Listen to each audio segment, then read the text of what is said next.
Bonjour à tous, j'espère que vous allez tous très bien. Ici DinoRaptor pour cette nouvelle vidéo YouTube. Et aujourd'hui, on va parler de Nantes, Paris Saint-Germain, victoire 3-0 du PSG. C'est parti. Alors, certains m'ont demandé pourquoi je faisais pas de débrief à chaud comme certains youtubeurs parisiens ou marseillais ou, ou quoi que ce soit. Bah en fait je le fais pas parce qu'en fait concrètement pour moi c'est pas une bonne chose de faire un débrief à chaud. Voilà, tout simplement. Et voilà, donc ensuite ben, moi j'aime pas faire les débriefs à chaud parce que j'en faisais avant sur Facebook des débriefs à chaud et pendant une bonne partie avant que je lance ma chaîne YouTube, je faisais des débriefs foot sur, sur Facebook et je les faisais souvent à chaud et je me rendais compte que c'était pas assez bon, c'était pas objectif. En plus, je disais souvent des mots qui étaient pas très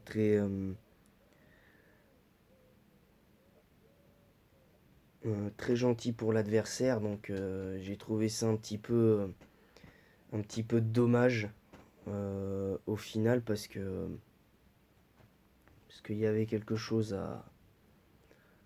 à retenir, tout simplement.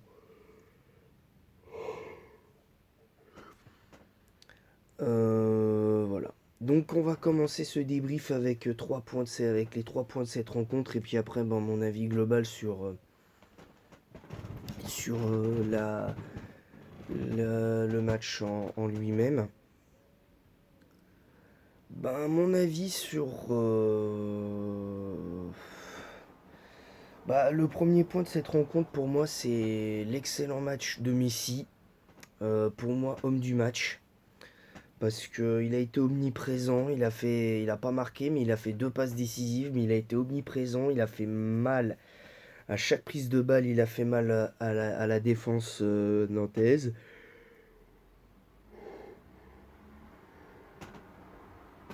Ne vous étonnez pas, j'ai une tête de quelqu'un qui vient de me réveiller, donc prenez ça en ligne de compte, hein. Je vous le dis, ça peut arriver souvent. Ensuite, concernant ça, bah, pour ce premier point, j'ai trouvé le match de Messi excellent. Neymar a été ménagé, donc voilà. Dans ce premier point, la seule chose qui m'a inquiété, c'est la blessure de Vitinha. Est-ce que Vitinha sera présent pour le match contre la Juve? Mais bon, même s'il est présent face à la Juve, ça va être très compliqué parce que il sera pas à 100%, il aura pas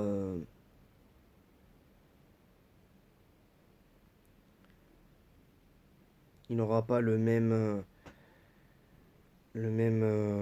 niveau et ça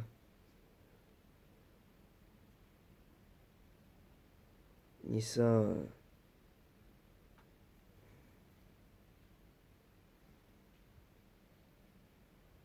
c'est un peu dommage.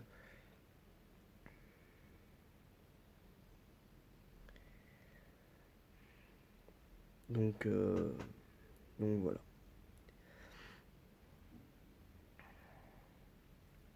Donc voilà.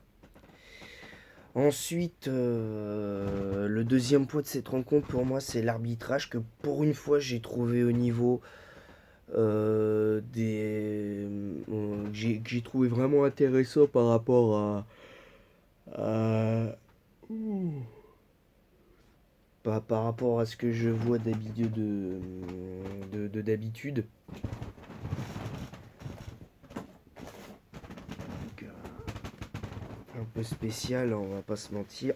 Aïe! Je me mets un truc de mouchoir dans l'œil. Donc déjà il y a ça.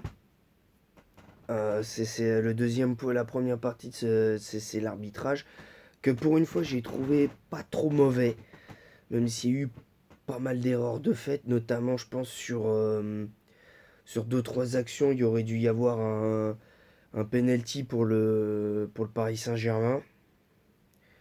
Parce que ok, le gars il peut pas tirer, il peut pas retirer ses mains, mais je trouve que ce genre de main, faut arrêter de dire ouais mais non mais ça peut pas se siffler et tout ça. Moi je trouve que dès l'instant qu'il y a la balle touche une surface, sauf si la balle touche une surface du corps avant, tu siffles pas penalty. En revanche, moi j'estime que même si le bras est collé au corps, mais que le ballon il touche le bras du type, je regrette, ça doit être systématiquement penalty pour l'équipe qui était en phase offensive. Parce que je suis désolé, à un moment donné, va falloir repenser la règle des penalties à ce niveau-là, mais il faudrait déjà aussi repenser la règle du hors-jeu. Donc avec des si on met pareil en bouteille, hein. On va pas non plus se prendre la tête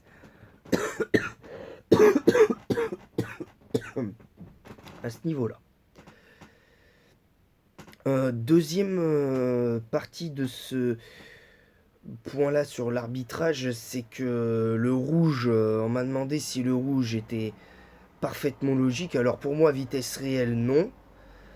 Mais quand tu vois le ralenti, oui, il y a clairement rouge parce qu'il y va clairement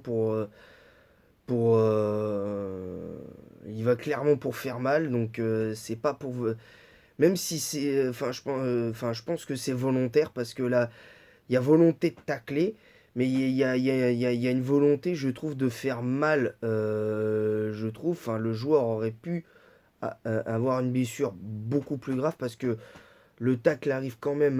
Bon, là, c'est mon bras, mais ça arrive quasiment au-dessus du genou. Et ben, il suffit que le gars il retombe mal et ça peut être une fin de saison. Donc le rouge est logique et j'ai pas aimé l'attitude par contre aussi d'Antoine Camboiré au moment de la décision de l'arbitre parce que pour lui, oh non, il y a pas rouge. Enfin bref, ça, à mon avis, même pour lui, ça devait pas mériter un jaune. Je sais pas. Même si j'ai discuté avec quelques supporters nantais euh, là tout à l'heure là sur Facebook pour me parler de ça. Ils m'ont dit ouais mais c'est un peu sévère le carton rouge, ben vous avez pas dû bien voir l'action concrètement.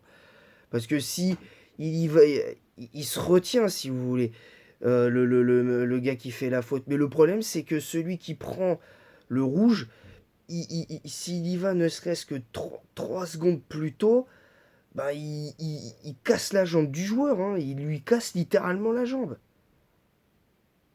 Donc moralité, pour moi le rouge est mérité. Donc en plus ça partait au but, donc pour moi une action annihilée, une action de but annihilée, c'est rouge, ça doit être rouge systématique, ça doit être la double peine. Donc donc voilà. Et je précise que ce que je dis là, ce n'est qu'un avis personnel. Donc ne prenez pas au pied de la lettre. Ensuite,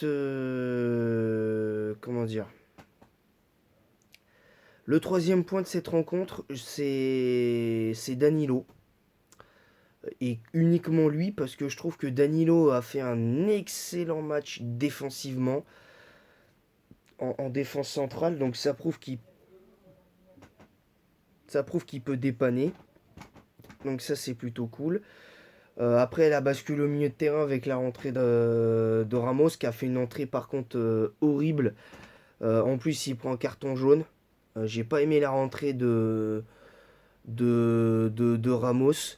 C'est peut-être le seul point négatif. L'autre seul point négatif du match, c'est peut-être la blessure de Vitinha et la mauvaise rentrée, à mon sens, de Sergio Ramos. Voilà. Sinon, la défense dans son ensemble a été extrêmement solide, hein. Marquinhos, Kipembe, euh, et, euh, et Danilo, donc pas grand chose à dire là-dessus. Pas grand chose à dire. Ensuite, concernant mon avis global de ce match, c'était un bon match malgré tout. Les Nantais ont fait quand même 20-25 bonnes premières minutes. A été sur le même esprit en deuxième mi-temps, mais ça a duré un petit peu moins longtemps, c'est-à-dire 10 minutes, un quart d'heure. Puis après, le PSG a clairement pris l'ascendant. Puis il y a eu ce but de Nuno Mendes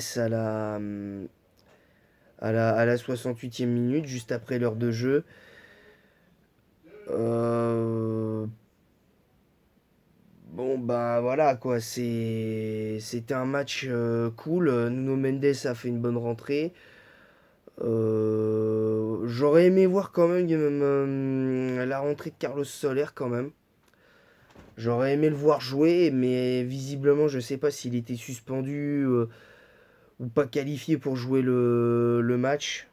J'aurais aimé le voir jouer. Ça aurait été intéressant, ou Fabien Ruiz. Mais bon, je pense qu'on verra Carlos Soler ou Fabien Ruiz d'ici là. Donc je trouve que ça va être intéressant pour le match contre la Juve. Donc comme vous le savez, il y aura un débrief le lendemain. Il y aura aussi le lendemain le débrief du match de l'Olympique de Marseille contre Tottenham en Ligue des Champions. Donc j'espère que dans ces deux matchs, il y aura un résultat positif pour le Paris Saint-Germain. Donc en gros une victoire. Et pareil pour l'OM. Voilà, ou à minima un nul. Bon, même s'il y a défaite, je ferai un débrief, vous inquiétez. Donc voilà, sinon mon avis global de ce match, j'ai bien aimé quand même malgré tout le match des Nantais qui ont été courageux. Un peu comme Toulouse d'ailleurs, qui avait été très très bon aussi lors du match précédent.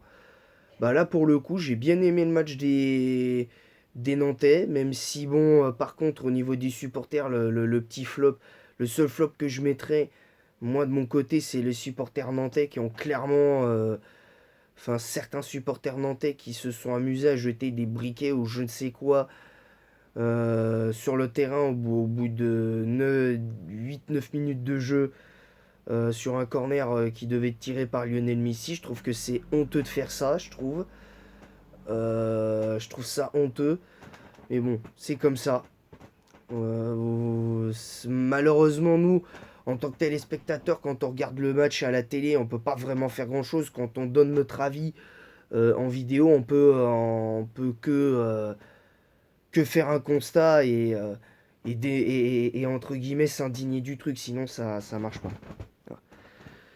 Sur ce, je vais vous laisser et je vous retrouve du coup très prochainement pour une nouvelle vidéo, c'est-à-dire lundi pour la suite de Pokémon Crystal. Normalement, la reprise des autres vidéos avec Pokémon Rouge mardi et jeudi. Évidemment, on verra un petit peu le truc après. Sur ce, je vous laisse et en attendant la prochaine vidéo, je vous dis à très vite.